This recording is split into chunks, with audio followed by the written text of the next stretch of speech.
Dave Robinson. I'm the program director at Utah State University. I'm a licensed marriage and family therapist, and I have two children with factor IX deficiency hemophilia. And so it's been quite a while. I don't even want to remember how many years ago, but I started doing these presentations just as I was seeing couples falling to pieces. And so you have these kids with the bleeding disorder, and then their parents get divorced. And so it makes one situation even worse. And so I just decided then to see what I could do to make a difference here. And so we're going to be talking about the couple relationship. So if you have any questions as we go forward, feel free to stop me. I'm happy to address any questions that you might have. So one of the things I want to start with is, by show of hands, how many of you had a little bit of stress during 2020? Yeah, right. Crazy. We have the virus, we have race relations, social injustice issues everywhere, the whole presidential election. I mean, it was like a great way to put everything all into one little basket for us to enjoy that moments of stress. But 2020 was hard for a lot of people, and as a marriage and family therapist, we're seeing the outcome of that, where couples are falling apart because they had too much together time. They didn't know how to work through their issues, and so hopefully we can try to cover some things here that will help you all put your relationships into where they need to be. So kind of talking about just each of us individually, I do want to address just really quickly about the need for self-care, self-compassion, and getting help. There are too many people that are missing out on opportunities to get help early on. And so if you're in need of help, the Hemophilia Federation has a lot of information on their website on how to get help, some tips and tricks and that sort of thing. Therapistlocator.net is a place where you can go and put in your zip code, and it will show you therapists that happen to be in your area. So a couple of strategies there that could be helpful. The other thing I want to just talk about is just on your own, practicing a little bit of mindfulness, having like little baby vacations from your life. So whether that be just going for a little bit of a walk on your lunch hour, or closing your eyes for a minute as you're staring at your computer screen and just breathing for a minute. But sometimes just being in contact with ourselves can make things a little bit better. And so I really encourage all of us to do a better job at being mindful of what's going on. It's kind of that idea of, how do you boil a frog? You put it in cold water and slowly turn up the heat. I think that happens to us all the time inside, is that we don't realize how hot the water is around us until it's like really scorching hot. And I think if we were a little bit more mindful of what's going on, it's like, hey, it's getting a little bit warmer in here. And maybe we can't control what heat's underneath us, but maybe we can pour cold water in. We can keep doing those things to play a role there. And then the last thing I just want to say specifically on us individually is allowing you to kind of look at, how's your body? How's your mind? How are your relationships?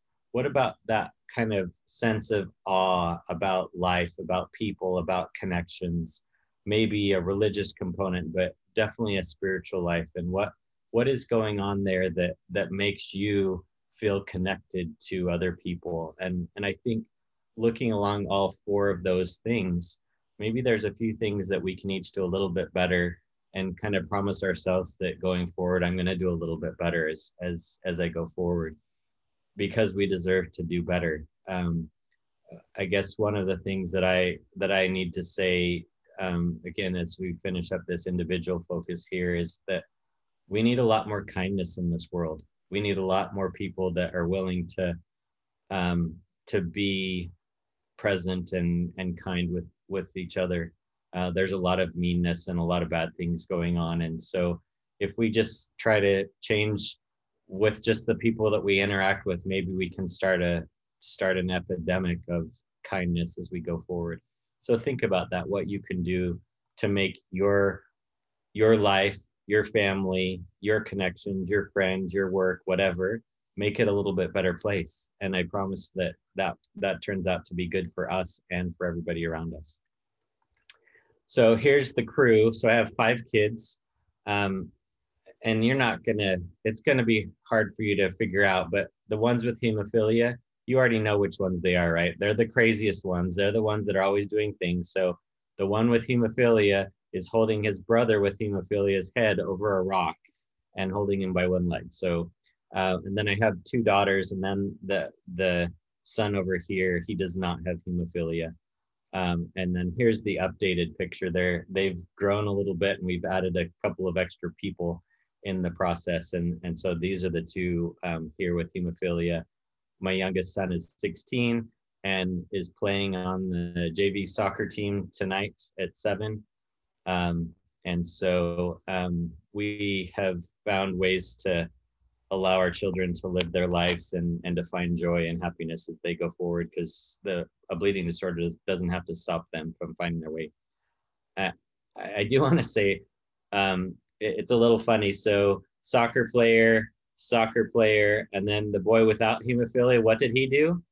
He did exactly what the hematologist told me we should do with this one. He was our swimmer. So the kid without hemophilia was our swimmer. So a little ironic. It was the first thing that our hematologist told us, just get him into swimming. Swimming's safe, swimming's good. And the only one that became a swimmer is our kid without hemophilia. So what I want you to do is we're going to take just a quick checkup on your relationship.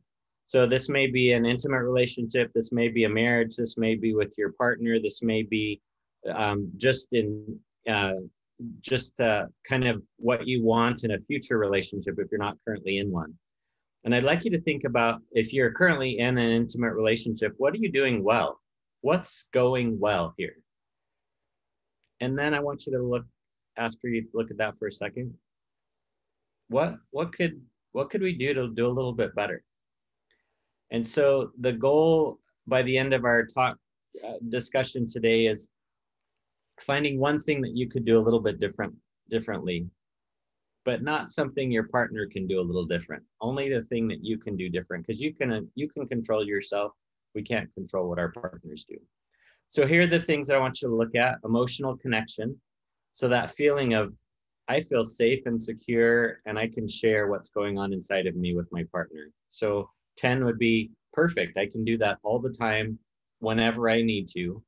And 0 would be, I never can, and that will never happen.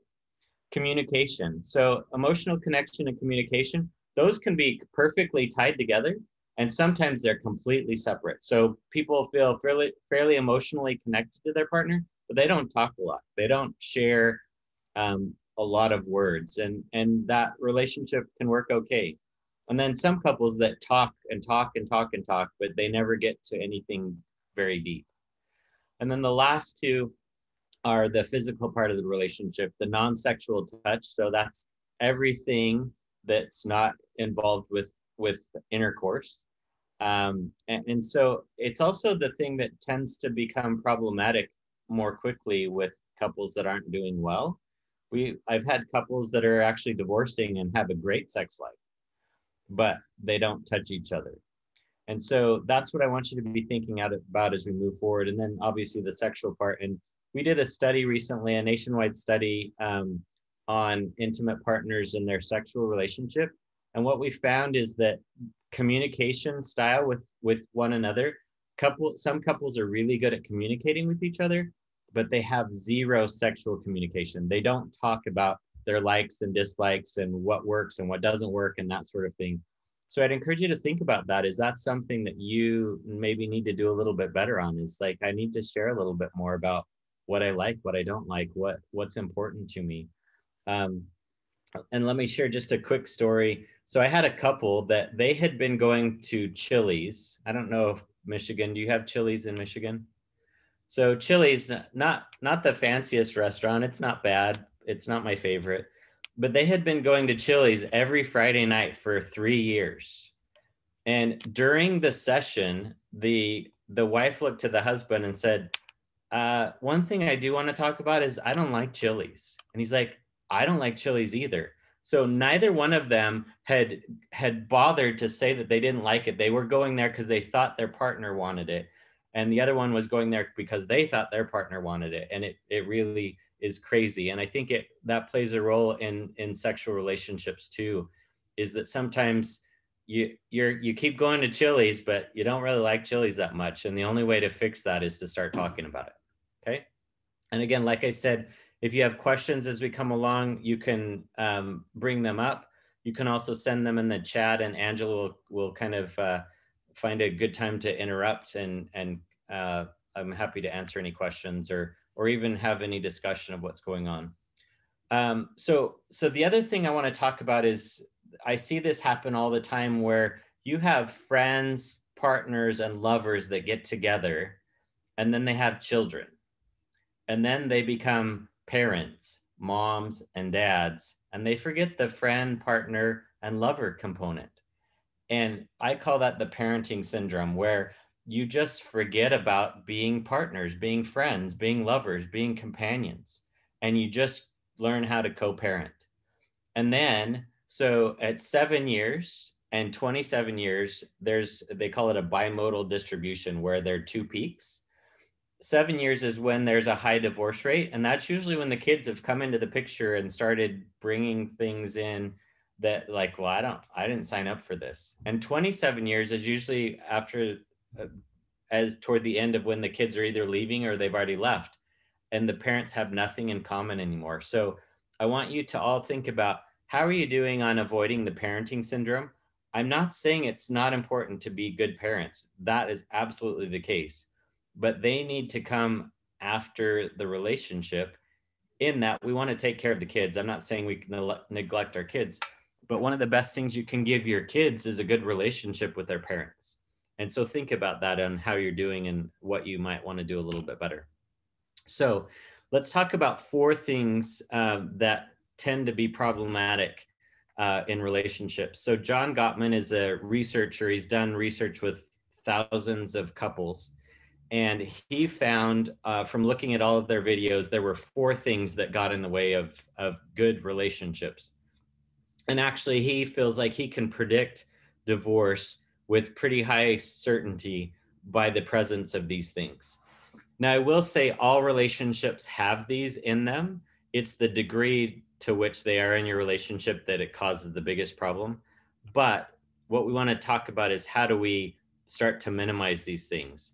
And what I'd like you to do is think about, what is it that, as I'm going through these, I don't care what your partner's doing with them. I only want you to figure out what you're doing and how you're going to fix your part. So the first one is criticism. Everybody knows what criticism is, right?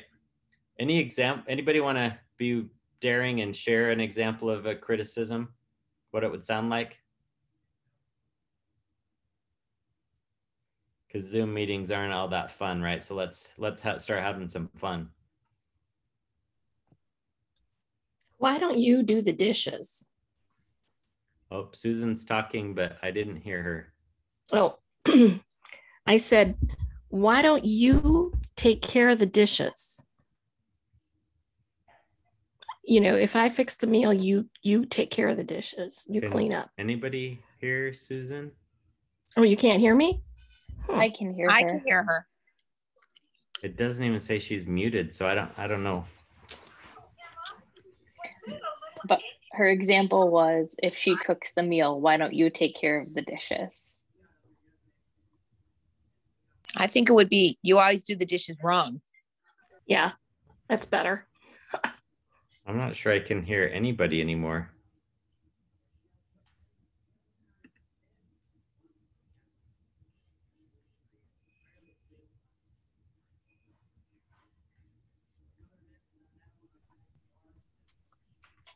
Dave, can you hear me?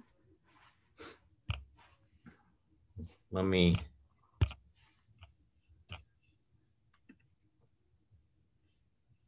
stop things for a second. So Angela, can you? Yeah, my volume's up. Can somebody speak now? Yes. Hello. Okay, I can hear now.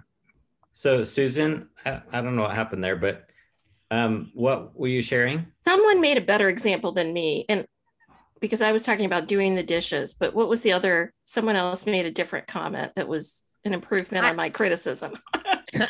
I said, you always do the dishes wrong. Yes. Mhm.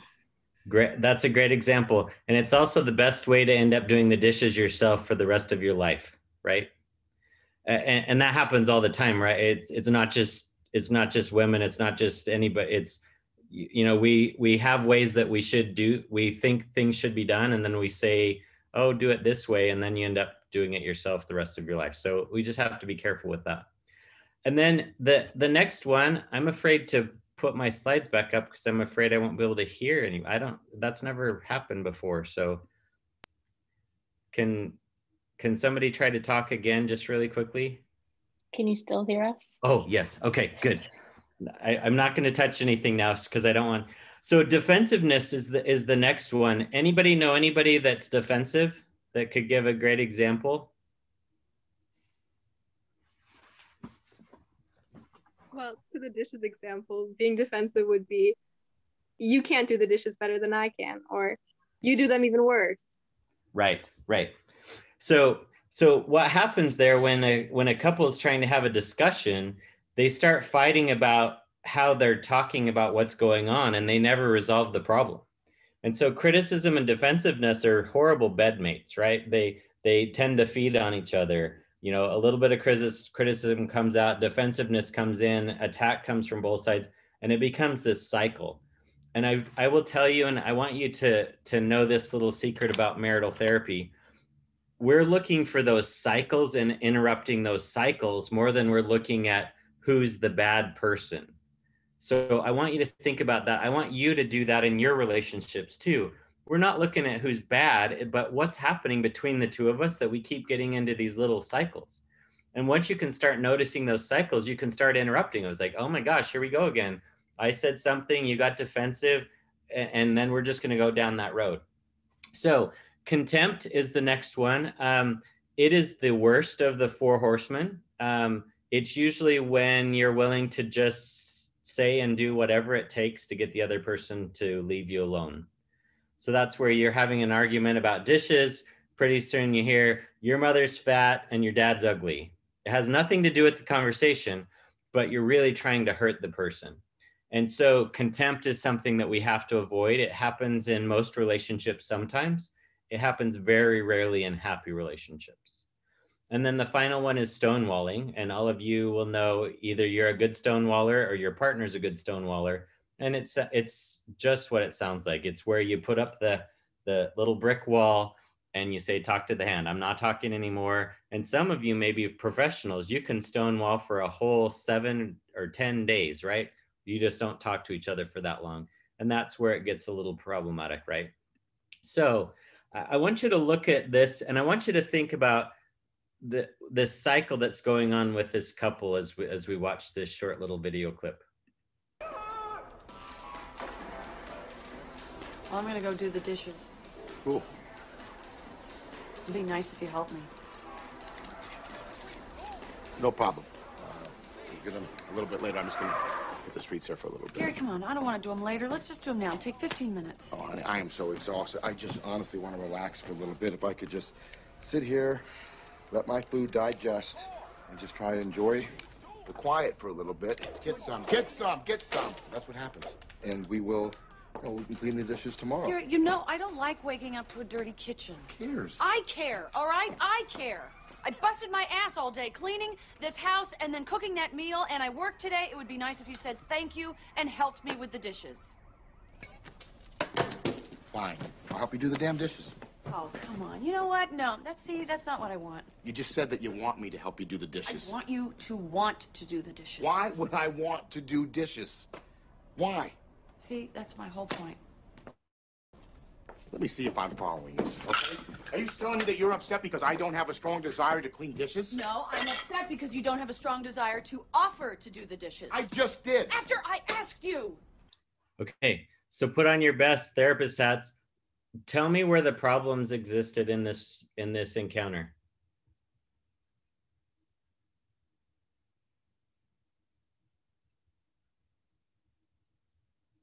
Any thoughts?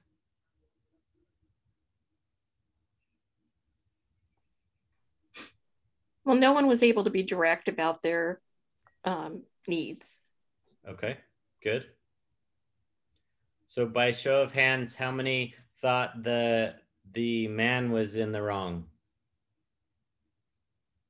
How many thought the woman was in the wrong? Maria has her hand up. Okay, and so this is kind of the trick here, and I want you to think about where they both made a mistake. Where did she make a mistake? By not verbalizing what she needed. Right, right. And then where did he make a mistake? By not seeing that she was upset. Right. Okay. And so I think the thing that we're looking at in this encounter really is that they both had different needs, and we want to look and find a way that both needs can be met. So he wanted to relax. Is there anything wrong with relaxing? No, there's not, right? She wanted the stuff done. Is there anything wrong with getting the stuff done? No. So we always look at right and wrong. And a lot of times in intimate relationships, it's not about right or wrong. It's about differences of opinion. So what if we were to change things up? What if she were to come sit on the couch and say, cuddle up to him and say, hey, we have the dishes. I really kind of like to get them done before the night. Could we relax for a little while, and then will you come help me do the dishes? How do you think that would have gone? Maybe a little bit better. Yeah, much better. But it's also, again, we're not saying she was the problem. He could have also done something and said, hey, why don't you come sit down with me for a minute? Let me massage your shoulders. You have done so much getting this party ready for us. Let me massage your shoulders for a minute.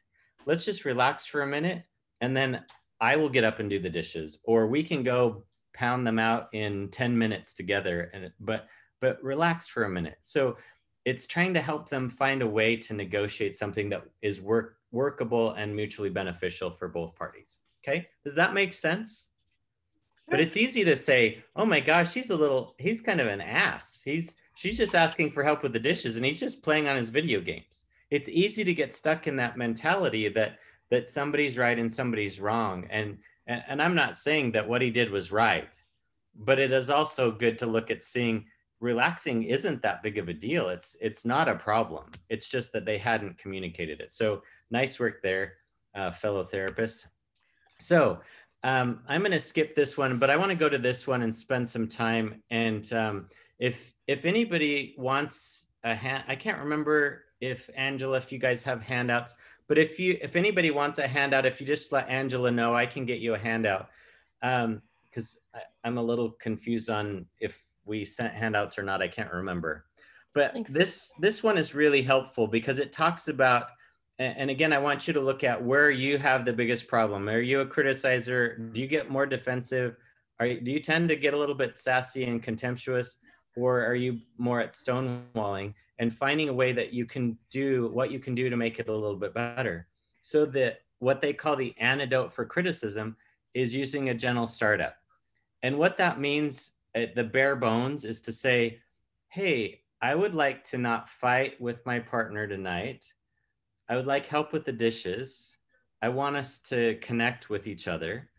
And so I want to start this conversation in a way that doesn't bring up any defensiveness, that doesn't sound like criticism. So the difference, criticism and complaint. Criticism more goes towards the person. Complaint is more about the action. So, hey, I would really enjoy having some help with the dishes is a complaint. You're a lazy ass, get off the couch, come help me with the dishes is a criticism. So starting up, using a gentle startup can be really helpful.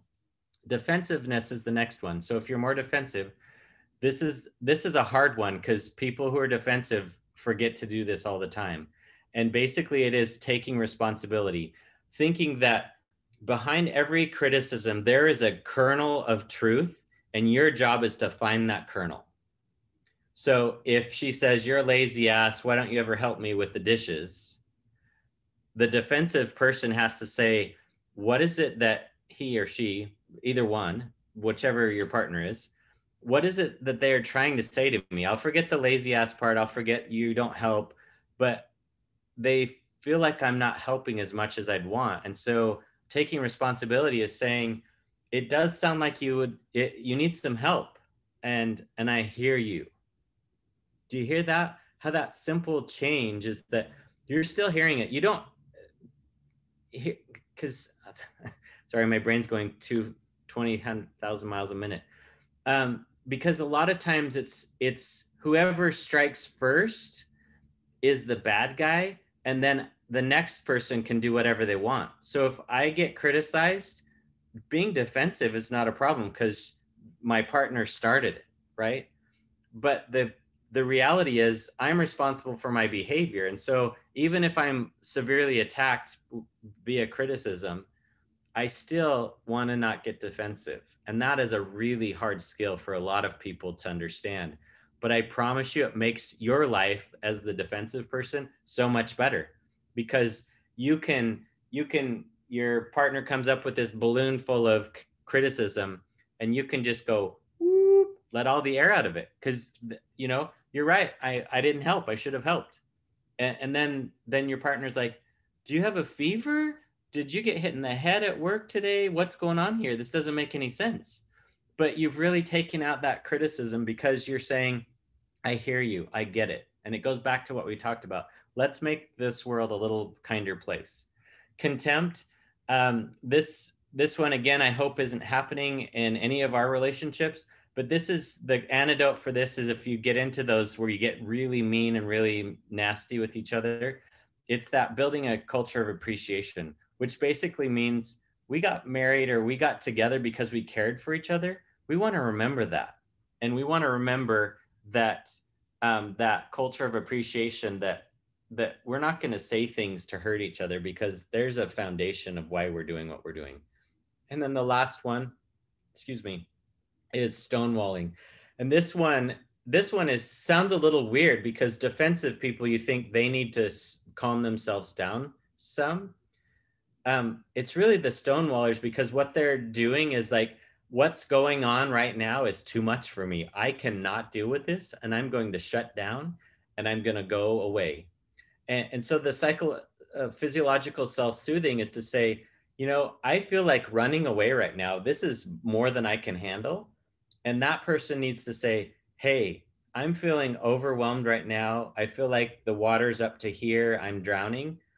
I need to just go for a walk, and I will be back in 10 minutes. I just need to calm myself down, and then I can talk about that. And it's pretty amazing how quickly the stonewallers can change their behavior by taking responsibility that, like, I just need a little bit of a break to calm myself down. And you know who you are. Sometimes if people keep talking when you're a little irritated, you just go from 0 to 100 in no time. And so asking for that break. And with the hundreds and hundreds of couples that I've worked with, people like, well, I can never ask for a break. And I've yet to find someone, if they understand the process, if the partner says, hey, I need a little bit of time, that they won't allow them to have that time. So think about that.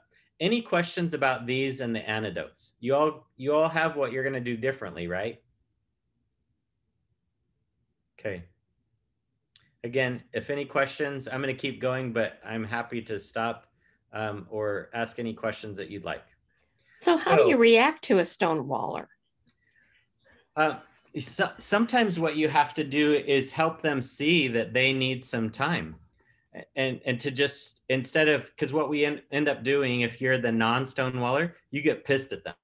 Like, I can't believe you're going to just walk away. Just pretend like I don't matter.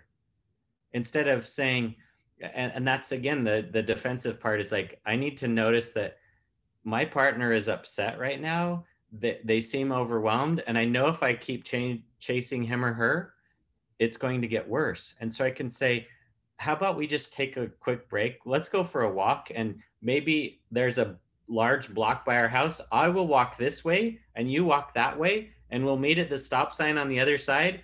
If we're still not there, we do another lap and then we meet up at that. Because what we do know about what our body does is that if the endorphins kick in, it takes about 15 to 20 minutes for us to calm down. So we might as well use that, and sometimes kicking that in. So I think it's important for, if you're not the stonewaller, to give them a little bit of space, but don't let them run away forever. Say if you need to calm down, that's absolutely fine. But can we meet sometime in the next 40 minutes? Not let them have too much time, because what happens is they go calm down and then they don't want to go re-engage because they think they're going to get upset again. But if you're like, let's just both calm down and then we're going to come forward with solutions. I'm going to have something that I'm going to do better. You're going to have something. And it's pretty amazing how simple things that can change if we are both trying. And what you said, I think, brings up something really important, is even if just one of us is trying, we can make a difference, right? If somebody's being really critical and we just let all the air out and say, you're right, I probably should help more. And then you've engaged. So it doesn't have to be two trying, but one can make a difference. Does that help? Okay, great. So let's do some practicing. This is where we want to make sure that Zoom isn't boring and we're just sitting there staring at our screen. So here's the criticism. You never do anything with me. So what is a way to change that criticism into a complaint? Or to something better?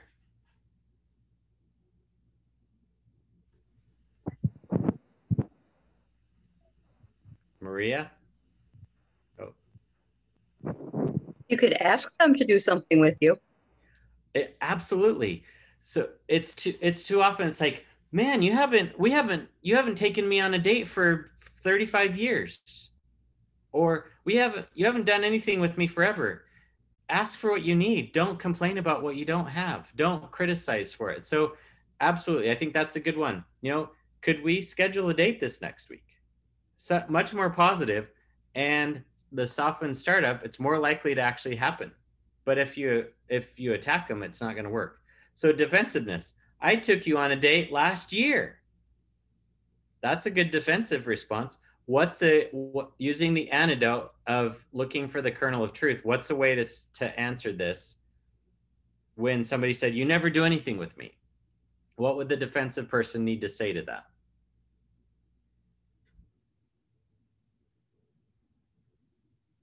And there are no wrong answers, just better ones. So, can you hear me? Yes.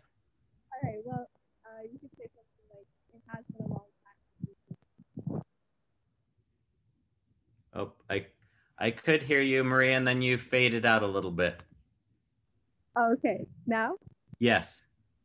So you could say, it has been a long time since we've been on a date.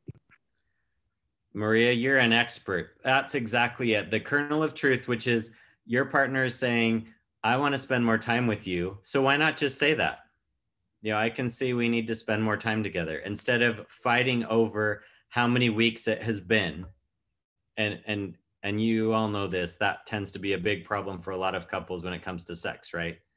They're fighting over whether it's been 1 week or 3 weeks since they had sex last time, instead of what the issue really was. So stonewallers,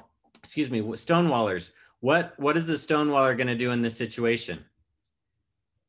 You guys are becoming experts now.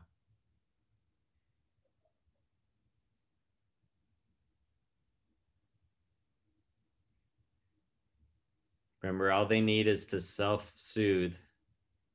So what are they going to say?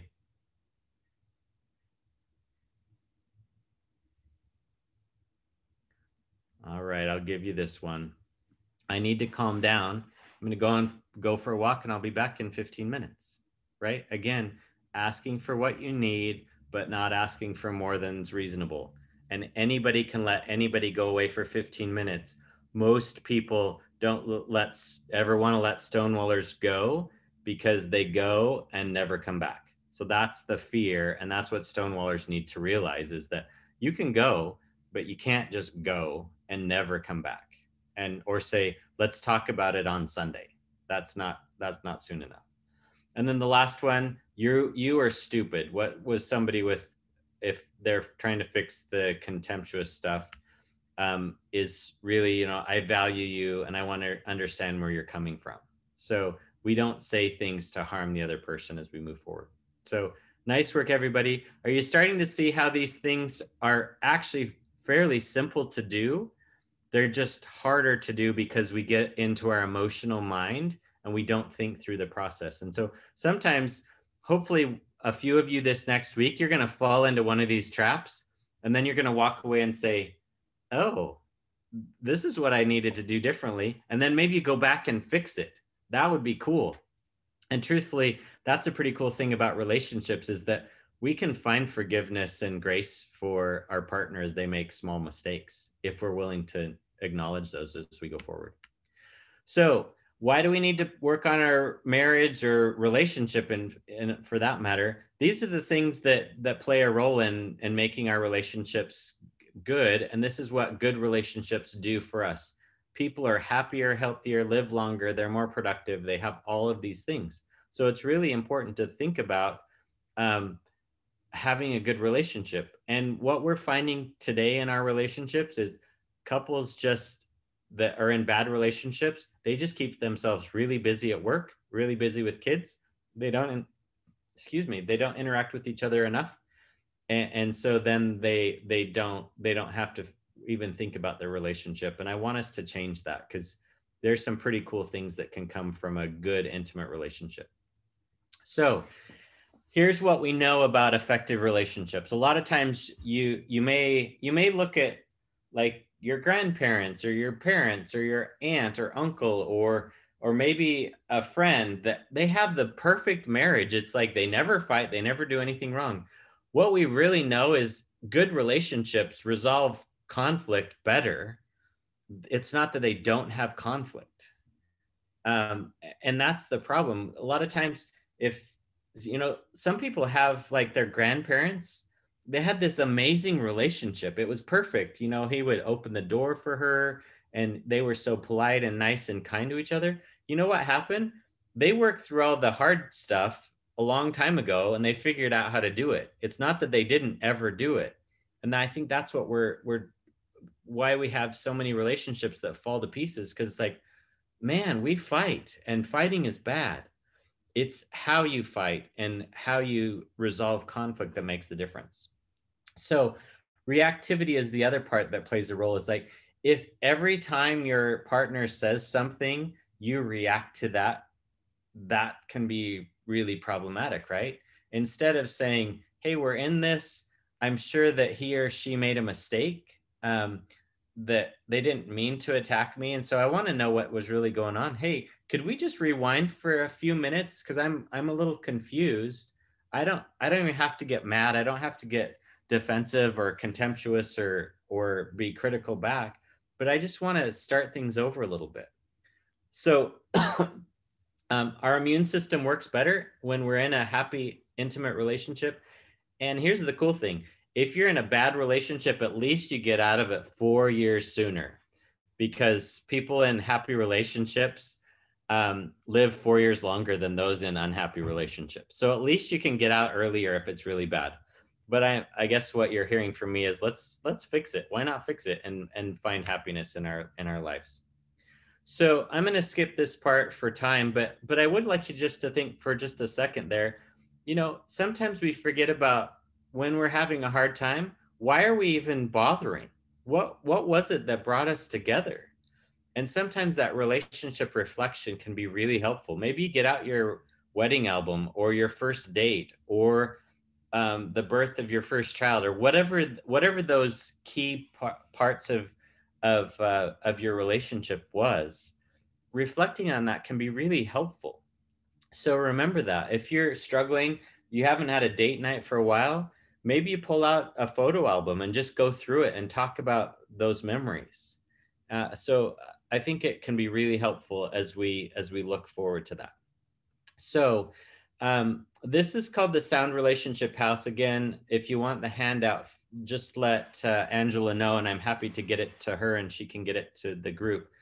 But this sound relationship house really talks about things that we want to be thinking about as we go forward. And I'm just going to go through them really quickly because I want you to think about how well am I doing on these ones. So the ground floor is this idea of love maps. So do I understand my partner and where he or she is coming from?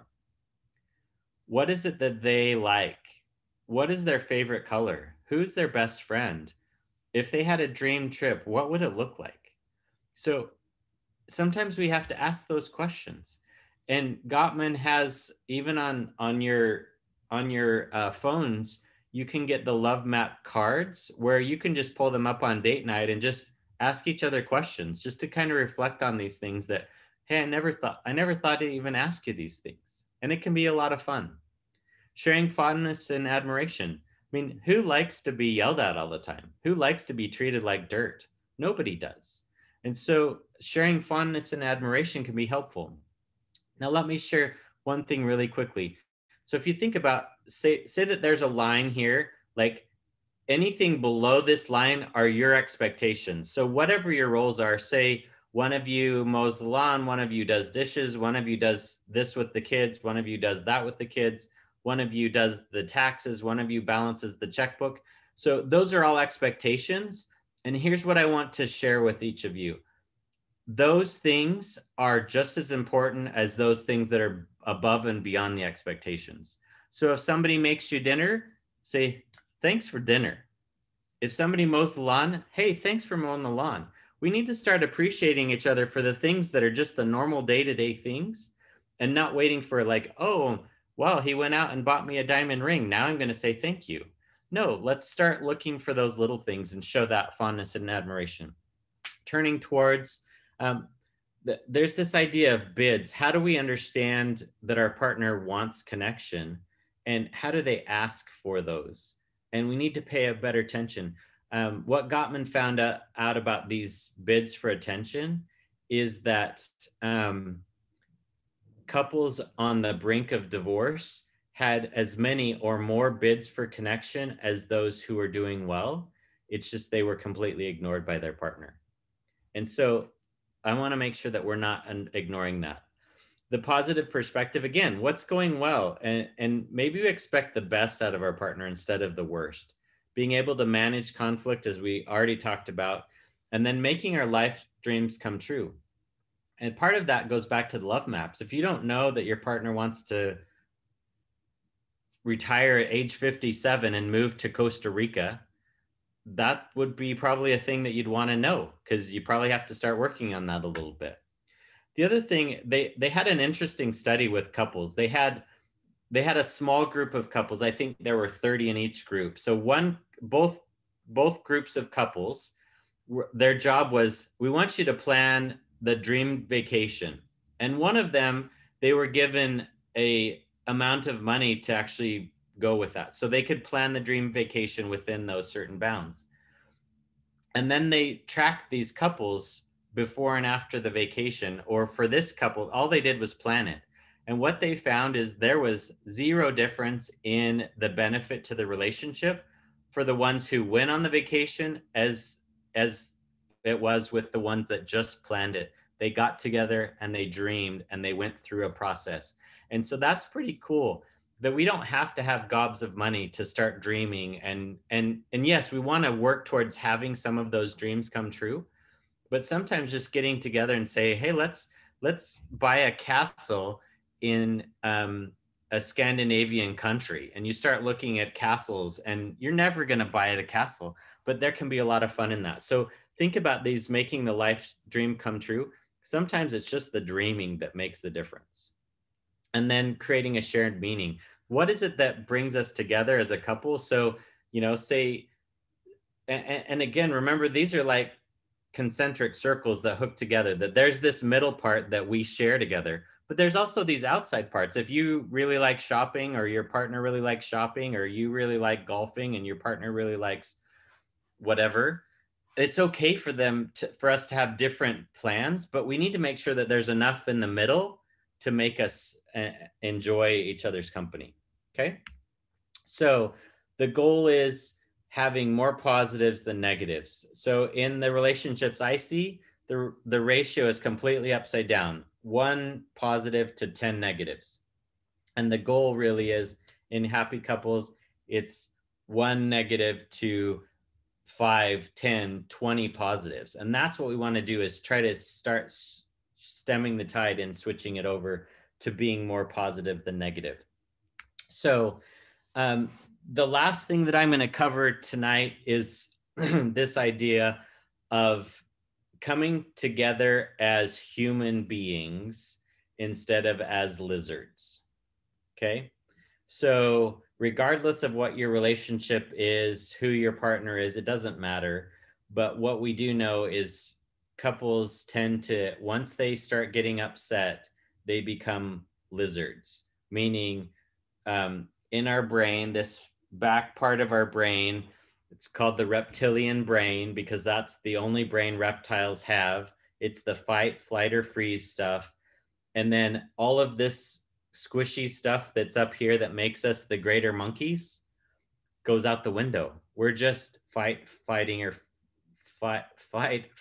freezing, and we're not even thinking through the process. And so what I want us to think about is, again, as we talked about before, if we can just calm things down, we can use this greater part of our brain to talk things through, to realize that nobody's attacking me, nobody's out to get me.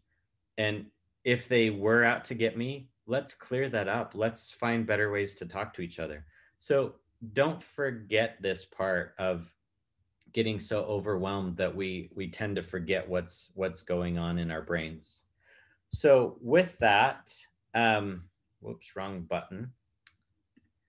Let me kind of open it up for questions that anyone might have. I'm happy to, we have about 8 more minutes, so I'm happy to address anything that we've talked about. So what questions do you have?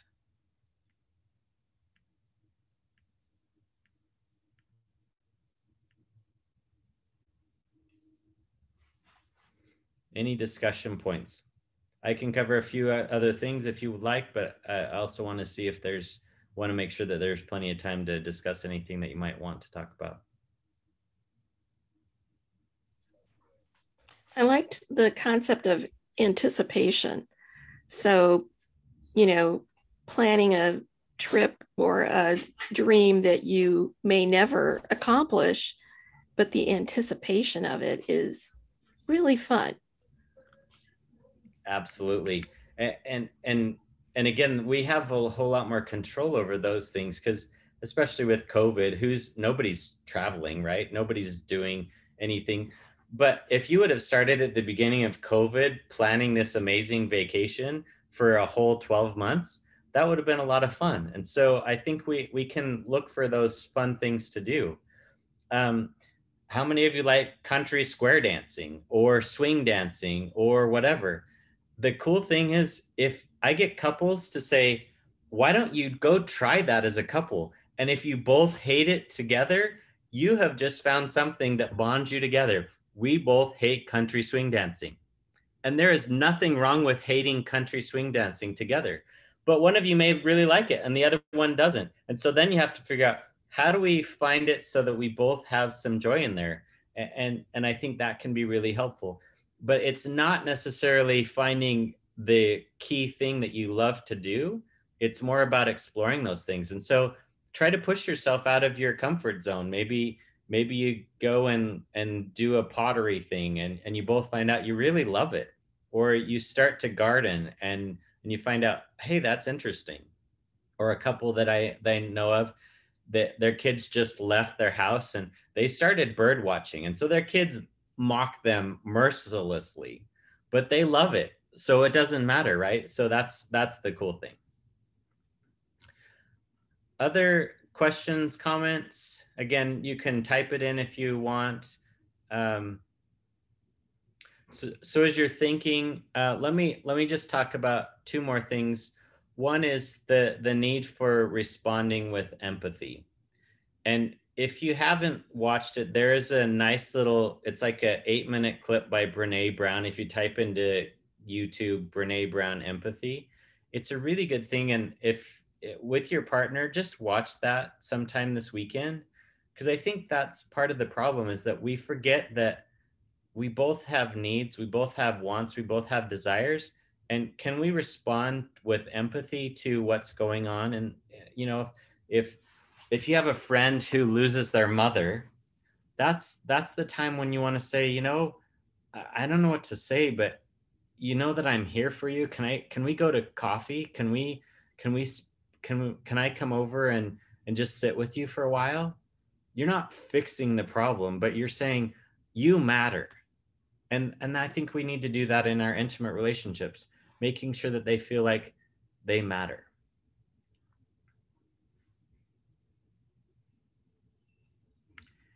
And the last thing that I'll talk about, and then I will, we'll probably have a couple of minutes for a final question if we have one, is this idea of timeout. So timeout isn't just for children. It works very well for adults. And so the rules that I share with my couples that I'm working with, excuse me, is this idea of timeout, that, hey, when we've become our lizard brain, when we're not using our greater monkey brain, that we're just going to say, let's take a break, let's take a timeout, and let's go apart for 15 to 20 minutes. We're both going to look at solutions, what we can do better, and we're going to come back with that solution. And what I found that this is really helpful for a lot of couples that tend to say things because they're so frustrated, they don't know what to do. And so this idea of timeout can be really helpful, but those rules are essential. You have to take a break that's agreed upon by both parties. And if you just take the break to go gather your hand grenades, your bazooka, your tanks to blow up your partner, the timeout doesn't do anything. It has to be focused on, I'm going to go and I'm going to find something that I can offer up on a platter to say, here's what I can do better, not here's what I expect out of you. And I think that can be really helpful. So with that, we have about 3 minutes. Any final questions or comments, feel free to share, and then we'll wrap things up.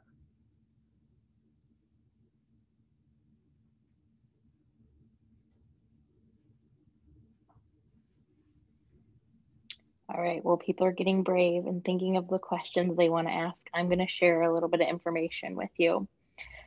When you come back to Socio, on your agenda screen, there is an evaluation for this session. Please fill that out so that HFM knows how you feel about it and how everything went tonight. Additionally, if you're playing Goose Chase, your code word is love. Make sure you enter that in to get your 1,000 points. And then lastly, after we're done, make sure that you come back to Socio to the main stage so that you can go into your breakout session for the round robins this evening and have your bingo card ready. I'm going to ask one more time, open it up. Any last questions? Okay, then I'm going to say, Dave, thank you so much. This was a very informative and eye-opening presentation that I know I personally enjoyed, and I hope everyone else here was able to enjoy as well. Great. Thanks, everyone. I hope you found something. Again, if you go home and share with your partner what they can do differently because of what I said, you missed the point. So you can talk about it, but it really needs to be what you can do differently. So thanks, everybody. Have a great night. And really, let's make this world a little bit better. Let's make kindness as part of what we do. And at least we can make a difference in our little worlds. So have a great night, everybody. Thanks for having me. Thank you. Thank you. Buddy.